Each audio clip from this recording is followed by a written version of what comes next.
Hey, yo, what's up, YouTube? Man, it's your boy, Jackson. And in today's video, I'm going to be talking about uh, the Dallas Cowboys and how I'm feeling versus the New Orleans Saints on Sunday. And I'm also going to be talking about Jake Ferguson and his injury and how he, thankfully, he missed out on a potential um, season-ending knee injury, and it just only ended up being an MCL sprain. And the Dallas Cowboys are trying to see how if he can play or not. Jake Ferguson feels like he's going to play, but I'm going to talk about Trey Lance and how he can possibly be involved in a trade because of last night's situations. But prayer ups to Tua Tagovailoa. But before we hop into the video, I appreciate if you guys would like the video, subscribe if you're new, comment and share my video with anyone who you think will enjoy my content.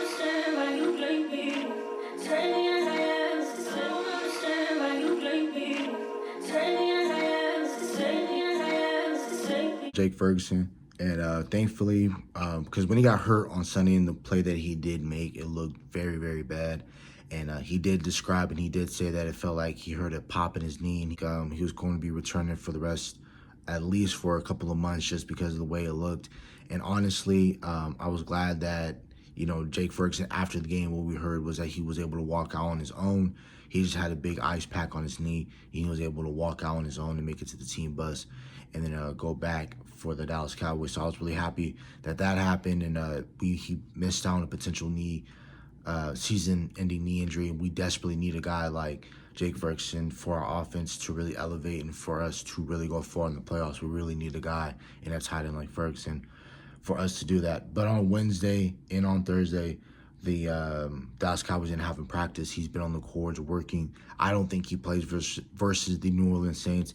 And if I'm the Dallas Cowboys, I'm not pushing the issue for him to start against the New Orleans Saints. Not saying that we're gonna deal with the New Orleans Saints, like we're gonna get rid of him, but I'm just saying how if he can't go this week, that's fine, because we need him in October, middle October, when we play who we play.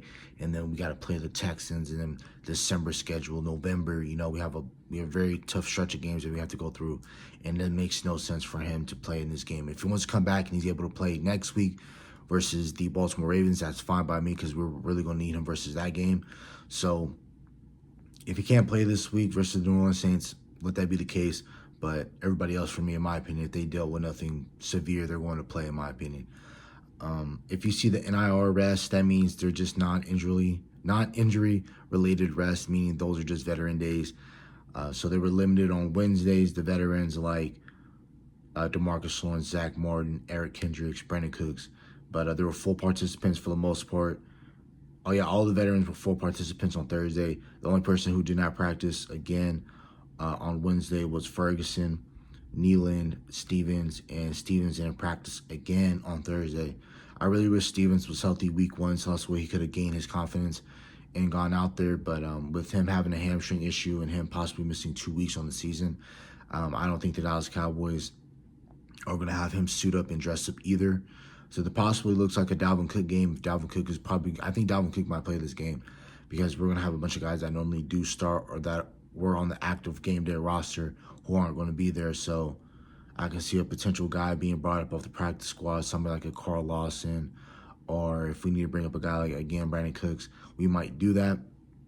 And Marshall Nealon didn't practice because of a calf injury that he sustained on Sunday, and then he was limited participation yesterday on Thursday, man. Again, my thoughts really on the game is I think we're really going to go out there and we're going to handle business versus the New Orleans Saints. I don't think this is going to be a blowout necessarily, but I believe that if we key in on our weaknesses, really, and that's the right side of that offensive line where Cesar Ruiz is, the right guard, and then the right tackle, Trevor Penning, who isn't that good as well.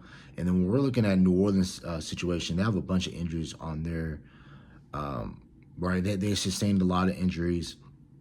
And they had a lot of guys who didn't practice on Wednesday. Guys like Marshawn Lattimore, he didn't play with a hip/hamstring issue. He didn't practice yesterday on Thursday or Wednesday. Talisi Fuaga, their best offensive lineman, that's currently on the roster right now. He was limited on Wednesday but didn't practice on Thursday because of a back injury. Tyrann Mathieu did not practice, but he was limited yesterday on Thursday. They're saying Foster Moreau had a concussion. He was limited on Wednesday, full participation on Thursday. Let's see who else is of significance. Kalen Saunders, their nose tech, didn't practice Wednesday or Thursday because of a calf situation. So it possibly looks like Marshawn Lattimore is going to play, and a guy like Talisi Fuaga probably isn't going to play. I think that if Talisi Fuaga was limited on Wednesday but did not practice on Thursday, I think he probably might be a game day decision. Today is Friday, and they are practicing today, or at least a walkthrough for sure. I know that for a fact. They're probably either they're light practice, but if not, they're probably doing a walkthrough for Friday and Saturday. So that's pretty much it, really. Again, going back to the game, I really feel confident in the game. I feel like we're going to go out here, we're going to take care of New Orleans. I think we're going to be able to take advantage of the right side.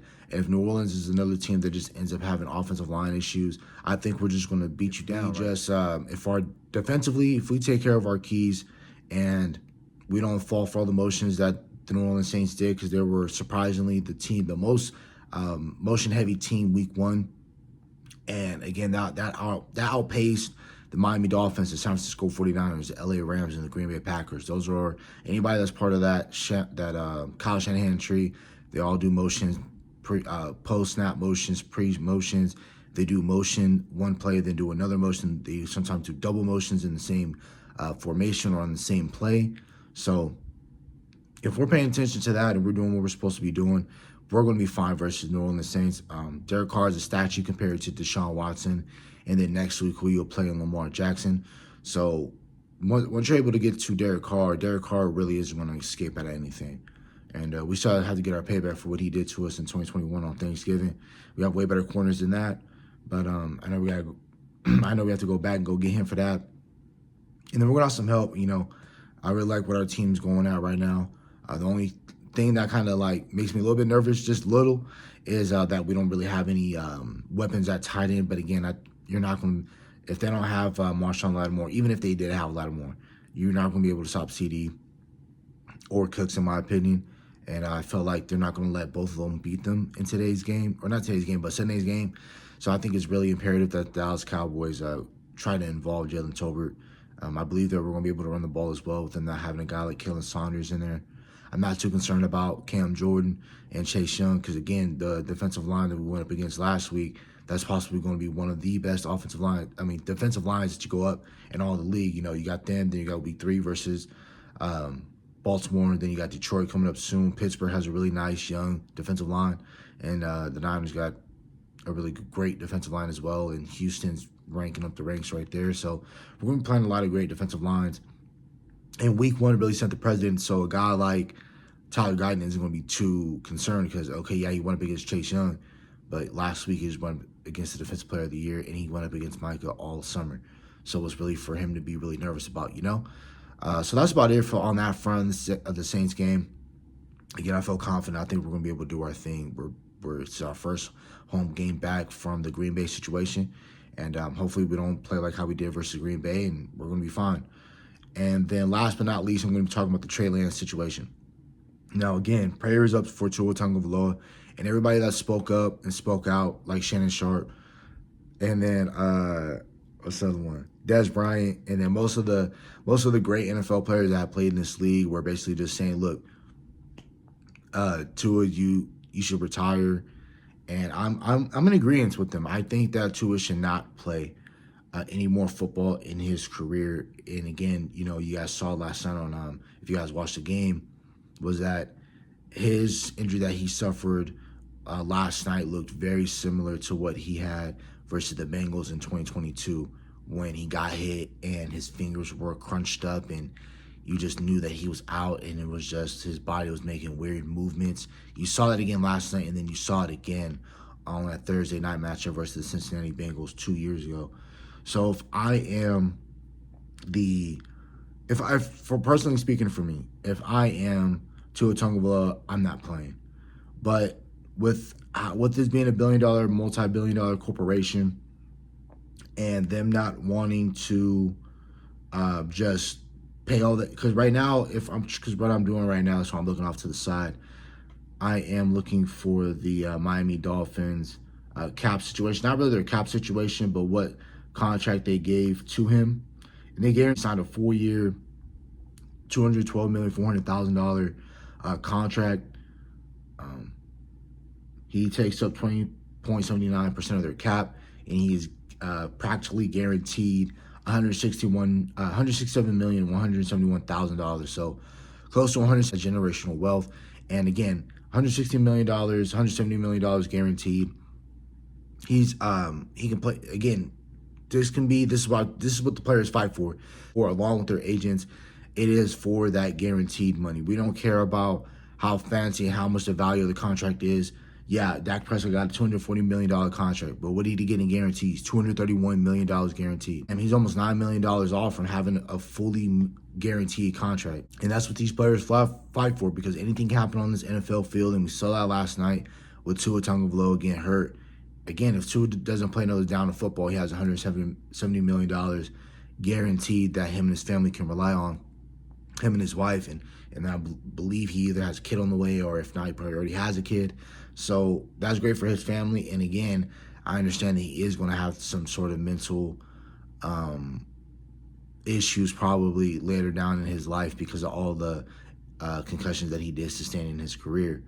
But the reason why I'm talking about Trey Lance and why I even bring up his name is because Mike McDaniel was formerly part of the Niners offensive staff in 2021 when they had made that deal to get a guy like Trey Lance, and they futured all of their draft capital to get a guy like Trey Lance, and Mike McDaniel was part of that staff. And McDaniel, Shanahan, and those guys in that offensive room saw something in a guy like Trey Lance that said, this can be the guy that can make that throw in 2020 versus the Kansas City Chiefs to win the Super Bowl, to when Emmanuel Sanders was wide open on that post route. They felt like, and not only could he make those throws, he's also very lethal with his legs. So that's why they took so much stock into a guy like Trey Lance. So for me, if I'm the Dallas Cowboys, I'm picking up that phone and I'm calling Green Bay. Green Bay, Matt LaFleur was part of that Niners staff as well. Not in 2021, no, but he was part of that staff as well, that if they want to bring in a guy like Trey Lance, give us draft capital if I'm Green Bay. But here for Miami, the reason why I'm talking about Miami is because it looks like Tua is definitely not going to play. He's not going to finish out that 4-year contract. It sucks to say. I wish he could be able to do it, but just realistically, learning and seeing the type of injuries he sustained, he's not going to be able to finish out that 4-year contract. But will he play later on in the season? I believe he will. Just because it's $1 billion, this is a $1 billion corporation with the Miami Dolphins, and they just gave somebody millions of dollars, and they're not going to want him. They don't want him to retire. They're probably going to want to force him to at least try to play out this season. So I think that's what you do, right? You trade your third quarterback that's on your roster with the Dallas Cowboys, Trey Lance. You trade them for their fourth-string running back in Jalen Wright. Now I understand. I know. Jalen Wright just got drafted. Doesn't make any sense for the Miami Dolphins to do that, but it does in a way, because if Tua doesn't play another down, you don't feel too confident in Skylar Thompson, and I don't even know who their third quarterback is. If you trade for Trey Lance, you give us your fourth running back in Jalen Wright. Jalen Wright becomes our starter, and if Trey Lance doesn't see the field this season, because let's say Tua Tagovailoa is able to play for the rest of the season, but he has serious doubts after they don't do whatever they're not supposed to do in the playoffs, and Tua takes some time off, and they relegate, and they look at it and they say, look, I'm not going to be able to play too many years since I've been sustaining throughout my career. It's best if I hang up and I leave now while I'm still able to walk on my 2 feet than rather something seriously happen on that field and I'll possibly never get up again. But then having a guy like Trey Lance, he steps in. I know he's on a 1-year deal. What they can possibly do is give him a cheap 3-year deal, cheapest as they could possibly get him, because they're not going to get him at a outrageous amount, and Trey Lance is not going to demand any sort of money close to what Tua Tagovailoa has garnered in his career so far. And because at least Tua has been starting, and he's looked like an MVP candidate at the start of the 22 and the start of the 23 season. So Trey Lance isn't going to look like that necessarily with the Dolphins, but if he signs a contract extension for the Dolphins and you're thrown to Tyreek Hill, Jalen Waddle, you got a bunch of other guys that you could throw to. You got a solid offensive running game. You're familiar with that offense because McVay, Shanahan, LaFleur, McDaniel, they all run that similar style type of offense, that new and improved West Coast. So you throwing at Jalen Waddle, Tyreek Hill, you got Devon Achane to throw the ball at the back for Raheem Mostert as well. Jeff Wilson, again, you're going to have really great You have a really solid defense as well if you're not turning the ball over. You got Jonnu Smith. So you have a bunch of weapons on this team, right? If you're the Miami Dolphins, you have a bunch of playmakers. So I think having a guy like Trey Lance that can fling the ball across the field, and he has a strong arm than Tua, and he's more mobile than Tua, I believe that Trey Lance will be a solid quarterback for them. And if you guys can give us Jalen Wright, that'll be really smart as well for the Dolphins, because again, it'll be a 1-for-1 trade. They'll both be at the end of our bench. Jalen Wright probably will be our day one running back starter. Not as soon as we trade for him. He won't start. He'll probably be on. We'll probably inactivate him or healthy scratch him just because for him to learn the playbook. But once he's learned the playbook a week or two in, he's gonna be our starting running back, and he's possibly going to be the difference as to what makes our running game even more explosive with our new and improved offensive line. And then Trey Lance. If Trey Lance is able to figure it out and Mike McDaniel comes up with a scheme for him to become really successful in it, throwing to Tyreek Hill and Jalen Waddle on quick screens, quick jailbreak screens and tunnel screens, and things of that nature, I think that they can get something out of Trey Lance, and possibly they might be able to do something in the playoffs. They might be able to win them a playoff game. There's something they haven't done since the early 2000s. So again, I feel confident in this Cowboys versus Saints game. Thank God Jake Ferguson missed a season-ending knee injury. Thank God that Tua Tagovailoa was able to get up and walk out. But how many more concussions can he naturally sustain? I don't think he can sustain anymore. That's why you trade Trey Lance to the Miami Dolphins for Jalen Wright. So that's about it for the video. Hope you guys have a nice day. Stay safe, stay blessed. Bye.